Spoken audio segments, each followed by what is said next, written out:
So in my journey, I have found that the most important thing is to move out of being a victim into and enter a hero's journey or a journey where you become your own master and you look even for the answers inside while you're searching for answers outside. You're still depending too much on the external and you haven't uncovered the internal. And I think that uncovery or discovery or recovery of what lies within is the biggest key. I don't know if I should call it ascension or awakening, but basically you need to recognize that you have a soul and that you need to evolve that soul and there is work to be done there. So in that work, the hardest thing to do is to cast out the old. And that is not only feelings and pain and anger, it is also learning. A lot of the things we learned as we were growing up that were became walls of a prison, so to speak. We need to learn to not necessarily turn around and tear down everything, but question. And depending on the answer you get, yeah, maybe you need to tear down an old belief. For example, in ancient cultures, it's very important that the ritual of grief is very important. And that's maybe a good thing to do to put out the feeling, but don't stay in that mode because it brings you down. You need to rise out of grief and rise into a thankfulness for having known the person you lost and having shared what you shared with that person. Staying in grief moves you down to maybe not, yeah, probably the basement of our spiritual being, right? So I think there is a big distinction happening now, and that is between people who recognize they harbor soul and they work to strengthen that soul and make it more authentic, and people who don't recognize that, who think that life is all about experience and excitement and all the external stimuli that can keep us busy for hours without end. And I think, I know we're seeing this in the States, I'm pretty sure it's all over the world. These people are entering a state of confusion that behaves in an insane fashion. I don't know whether that is good or bad. I think they probably need to go through another big round of living in experience before they can enter their own mast and rise into their own being. But I do see that distinction right now. So the light workers need to make sure that they move out of passivity into responsible action. And what I mean by that is a lot of meditation leads people into passive follower venues. That's not the way. If a venue is hypnotic and moves you to your subconscious, that will yield a peaceful experience, but it won't yield a lasting result. To be able to enter that experience on your own will, that should be the objective. So, and that happens when you become responsible as your own inner being. So when I talked earlier about unlearning, there is a difference between a belief in an outer salvation and a faith in oneself. There is no outer salvation. Until you rise in faith within yourself, you don't come into the frequency of salvation, the frequency of joy and love and peace. All of that you must find inside you. And yet we keep seeking for these things outside ourselves. So letting go old beliefs means don't just take verbatim what you're told about your religion. Seek the truth that lies hidden inside it. It's not the path is the right path. Any path is the right path. Any path you choose to take, as long as you understand what lies inside it. Don't just take the external. Don't just live it in an acting manner. Become what is within, and learn to find truth inside you. Right? Truth. If you look for it outside, you will find someone else's truth, and that may ring true for you or not. You need to find your own path. And we talked earlier that truth aligns to the magnetic north. So it is a cardinality inside us to behave in truth and to recognize truth is our north cardinality.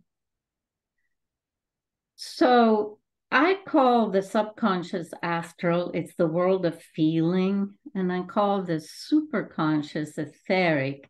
It's the world where you go in meditation. Just make sure you drive your meditation. If somebody else is driving it, it's just going to be an experience. It's not going to be a passage. So a fast way of asking, am I doing this in a way that brings me within myself? Ask yourself, am I behaving like a sheep or am I behaving like a shepherd? You need to bring yourself inside your mast and rise up and be the shepherd of yourself, and if others ask, of others. So dependence on psychic and hypnotic, it's just like having a drink, right, of alcohol. It causes elation or, relief of some things, but it's a passing, it's a passing experience. It doesn't stay with you. To distinguish between this spiritual and the astral, again, the spiritual aligns to thought and reason to some extent, as long as the reason is not a cause-effect reason. And the astral submerges in feeling. For some people, that is the way, and that was the way for centuries on this planet. But now we need to rise into our conscious being, not be in the subconscious. And the most important thing is exit the world of drama and, oh, what about me feelings? And that means to live in presence, be who you are for a given circumstance at a given moment. And rarely do you need to prepare or study. When you are in presence, you can just be who you are. and act responsibly. I put here the Pythagorean Tetractys, and there is a lot of numerology and music that one can see in this. So this is a very ancient way of looking at the layers and frequencies that we can experience. So in every esoteric religion, there is one source, right? Ultimately, in the divine, we're all one. The division that happens with the fall is into masculine and feminine. And the way these are captured in the realm of being is as our upper self, our divine self, the half that remains behind. What drops below that is at the soul level, and Mercury is the guide of the soul. And then in alchemy, you recognize salt as a power that brings down, and sulfur as a power that raises up. And now you are in the realm of becoming. So the soul is part of the realm of becoming. It's part of the realm that we must enrich our soul. Whereas spirit is not. Spirit is in the realm of being, right? And there is a difference. So, and then in the physical, the ancients recognize four densities, and some people call it elements, but it's really the density. Earth density holds its shape. Water density attains the shape of its container. Air density spreads as far as it can, and fire density transforms, right? It changes the elements. So I show this why, because there is really an arrow coming down on the masculine side, and then an arrow going across from earth through water, air, and fire at the physical level, and an arrow going up on the feminine side. So it's the yang that descends, spirit, and the yin that transforms physical into spiritual. And so it's again, it's a metaphor, right? This Tetractys does not exist anywhere, but it's a metaphor of looking and understanding what the major differences are as you move up or down this ladder from physical through soul to your inner being, to the divine. And I use that a lot because I know there is a lot of systems that go much deeper in differentiation, but I think if you do that, you lose track. You enter the left brain, you're no longer in a symbolic realm. And the minute you are in the left brain, you are doing cause effect reasoning, and that does not lend itself to this spiritual journey. So here I give you in words how to exit drama, but I want to show it to you pictorially also. So let me skip over to the picture because it is the picture that remains at least in my brain. And I use this picture to always ask myself, where am I right now? And I answer it like it's like a Cartesian 4-quarter image here, where you have, you can think of it as aligning to the 4 seasons, for example. So you have summer on the first quarter, then fall, then winter, then spring. And what brought me to this is Northrop Frye, who was studying a lot of literature and drama. He said that characters in the course of the plot always move in this clockwise direction.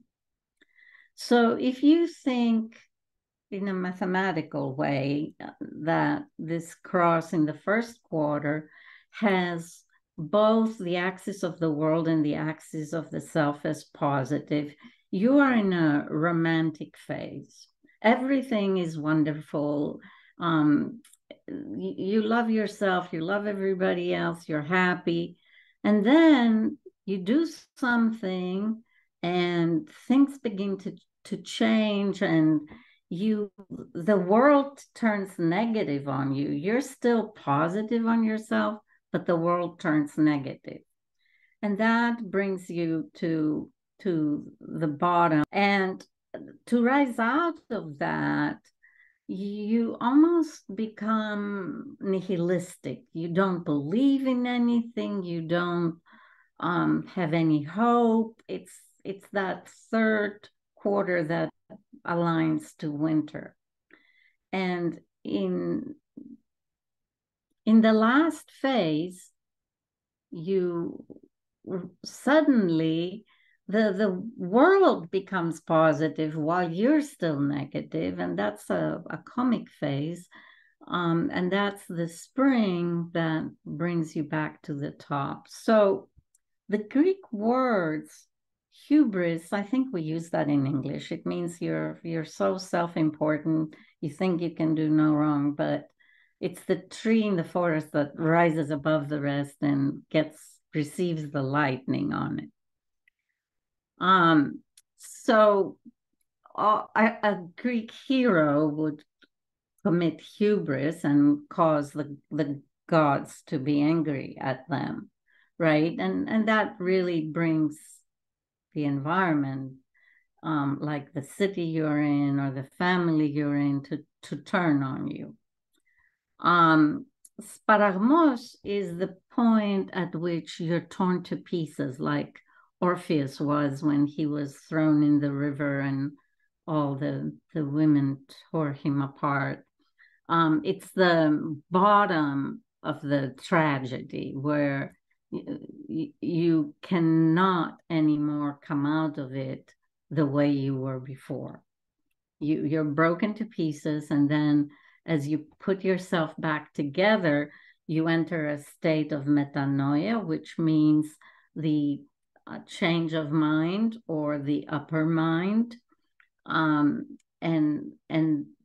that helps you remember yourself, right? And put the members that got torn apart back together.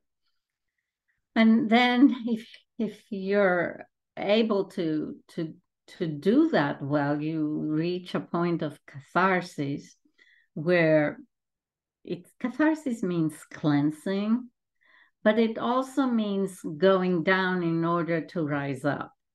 And in a way, this picture shows that, right? You go through the romantic into the tragic, into the nihilistic or satiric, up through comedy, back at the top. So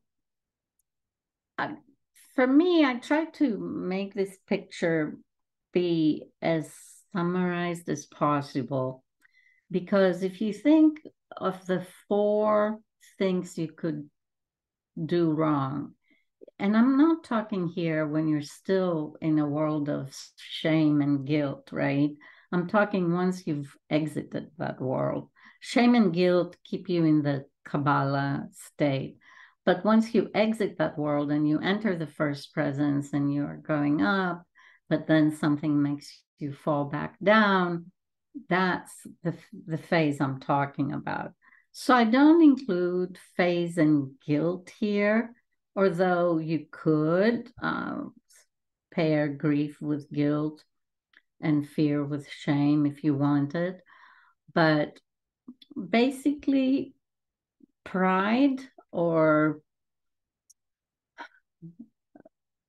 lust make you make the mistake in the first quadrant and brings you into the second quadrant. And then you experience grief. After that, you experience fear, because now both the self and the world is negative. And then in the last quadrant, you experience anger, and a lot of chopstick comedy harbors that. It's all that anger that you have accumulated from all the trouble you've been through. So this cycle also shows how they presented Greek drama. And drama started as a religious ritual, right? And in Athens, you would have three tragedies followed by a satire, followed by a comedy.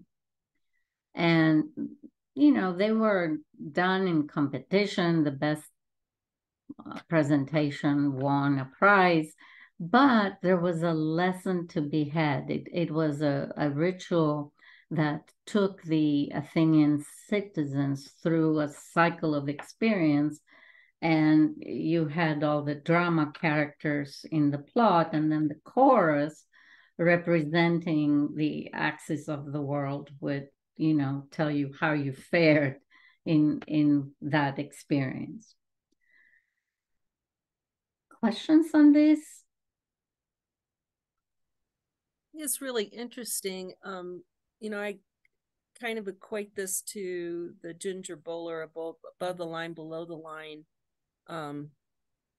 where everything below the line pulls you down, everything above the line pulls you up. And I look at the top two quadrants of comedy and romance as something that would pull you up in their perfect states, because they're a positive. Well, I know you don't like positive, negative, but if you're in a good romantic situation, it pulls you up. Mm-hmm. And if you are able to laugh at yourself and laugh at, catastrophes or problems, that also helps to pull you up above the line. But then I look at anger, pride, grief, and fear, and those are all the types of things that pull you below the line. So I guess this is more, you were saying what happens when you're in the first presence and you get pulled back into some kind of drama. You go through this cycle, but it pulls you back up to catharsis and cleansing once you go through. It maybe once you're in presence, you go through these cycles faster. Well, the difference being in presence is you can reach catharsis. In the Kabbalah, you cannot. Okay. So you still do this vicious circle, but you never exit it, right? In first presence, you can exit it, and I'll show you what you need to do to exit it. Okay, great. So, and recently I could see myself in some of it, right? Yeah. And I think in my past earlier years, it was a comfort staying in it, and now it's not at all.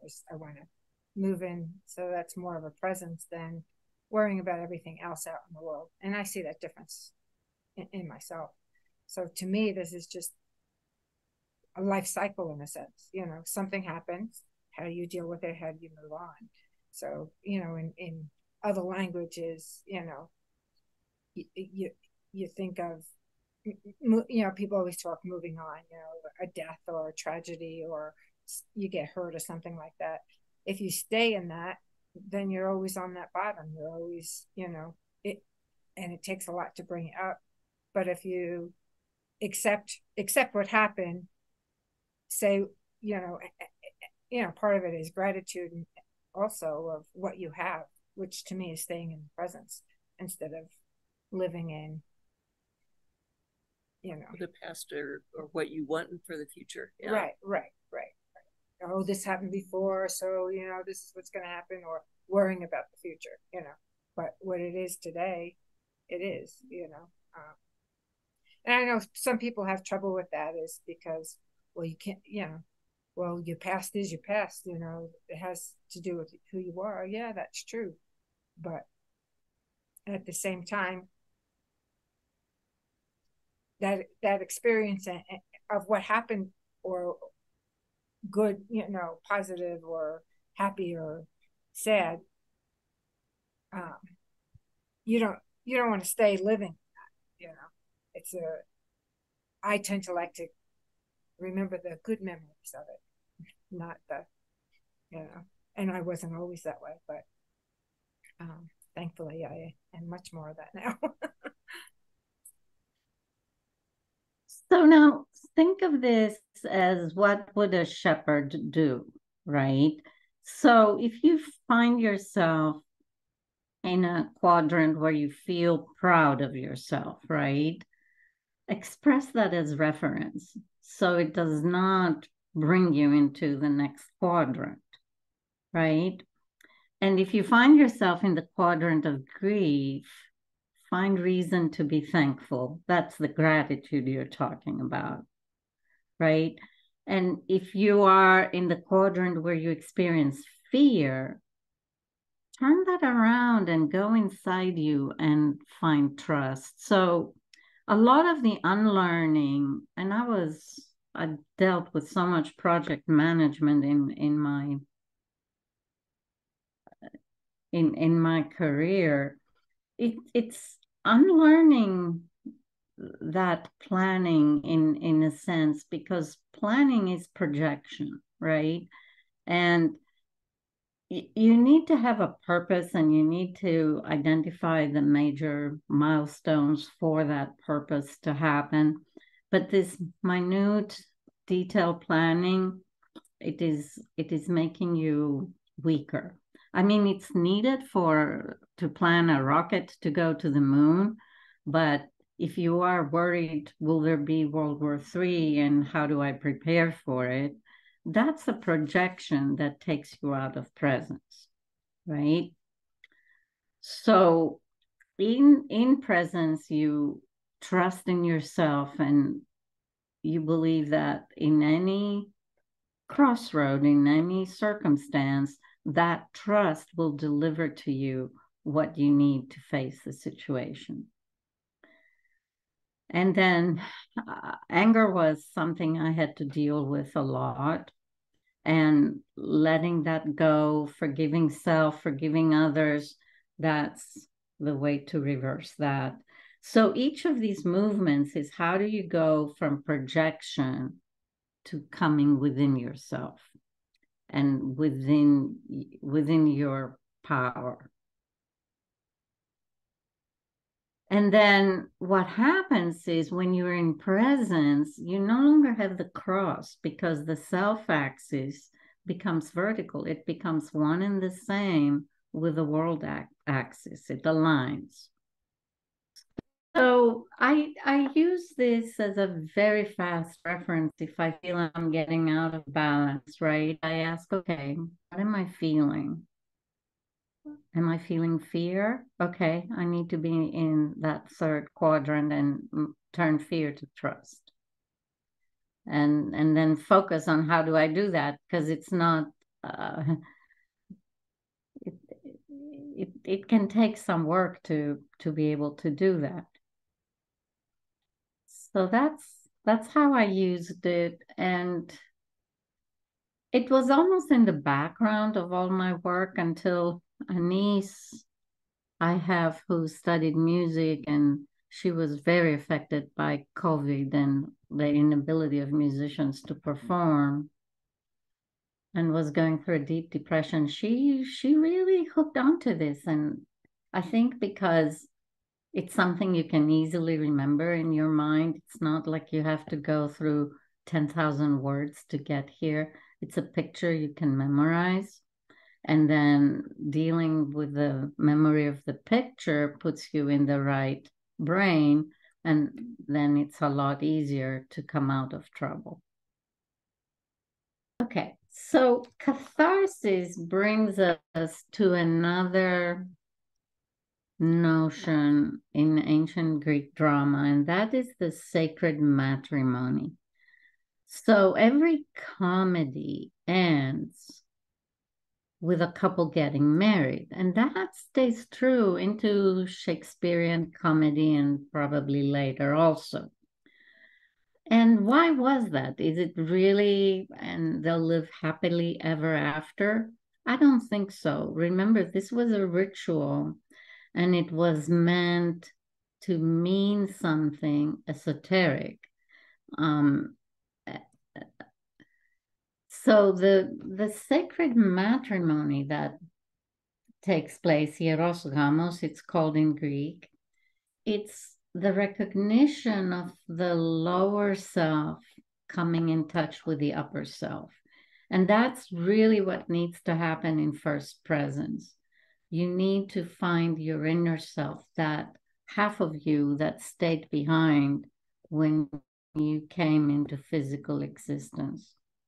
And my guess is that would be the other gender. But that's a guess. I haven't tested humanity to know that for sure. I know that in my case, I I encounter a masculine figure when I go within like that. So, and the Hieros Gamos is that's the sacred matrimony you accomplish when you go within. Oh, And that's what happens through catharsis. That's what catharsis means.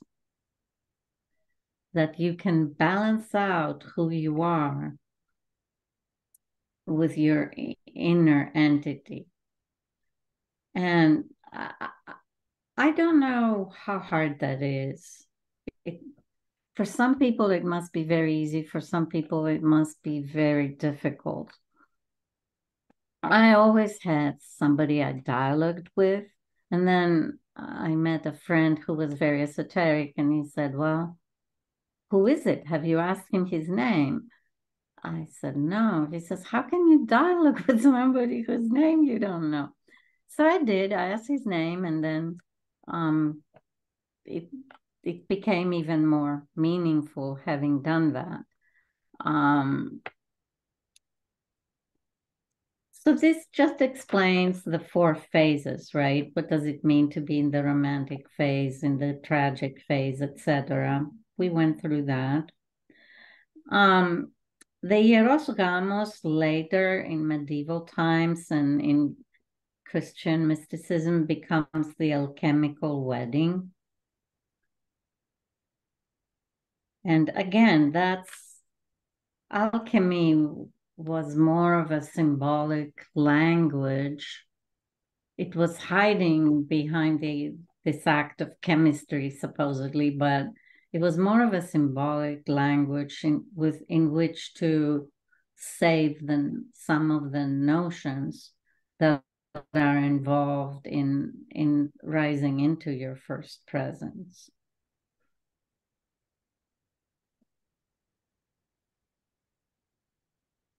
So through the Hieros Gamos, you are able to balance opposing forces inside you, right? Because you're able to take a different perspective and realize that the opposition is really the cosmic versus the personal tendency, and you can pull these to drive together rather than fall apart. It is not that there is duality and that there is good and evil, and it's not that at all. It's more pulling the two together and looking at them from different perspective. So in antiquity, they called these trials. Today, I think, because I don't know if it's the Christian religion who introduced the word baptism, or the Hebrew, the Judaic religion, but I look at it more as a baptism, which means